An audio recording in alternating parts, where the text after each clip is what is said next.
सिंध जे नाले वारे सूफ़ी शाइर बुज़ुर्ग साईं फ़कीर मोहम्मद हाशिम कोरी जो सालियानो उर्स मुबारक सांगड़ वेझो ॻोठ गुलशेर वसाण में संदसि महखाने ते वॾी अक़ीदत ऐं एहतराम सां मल्हायो वियो, जंहिंमें सिंध जे अज़ीम सूफ़ी शाइर एजाज़ शाह जे फर्ज़ंदनि सैयद सज्जाद रसूल राशिदी, सैयद अशरफ रसूल राशिदी, खान फ़कीर कोरी, हुर्जमायत जी अहम शख्सियत फ़कीर मोहम्मद इस्माइल महर, माणक फ़कीर मरी, अली हसन मरी, मीर हसन मरी, फ़कीर मोहम्मद असलम मेमण समेत वॾे अंग में अक़ीदतमंदनि शिरकत कई। उर्स मुबारक जी शुरूआत दरगाह ते चादर चाढ़े दुआ घुरे कई वई।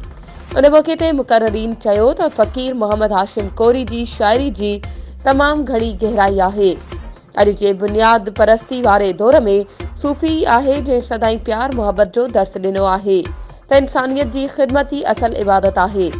इन मौक़े ते सूफ़ी वैरागिन भगत भागत चंद, मंठार फ़कीर ऐं कबूल फ़कीर कोरी, दादन लतीफ़, मोटल फ़कीर मक्सी, गुलाम रसूल फ़कीराणी, भागचंद फ़कीर, राशिद पिंजारो, गुलाम शबीर मांझाई ऐं ॿियनि सूफ़ी कलाम ॻाए वेठलनि खे झुमाए छॾियो। वधीक ख़बरूं ऐं अपडेट्स जे लाइ असांजे चैनल खे सब्सक्राइब कयो ऐं हा, बेल आइकन खे प्रेस करणु न विसारिजो त जीअं असांजी हर नई अचण वारी वीडियो तव्हां ताईं पहुची सघे।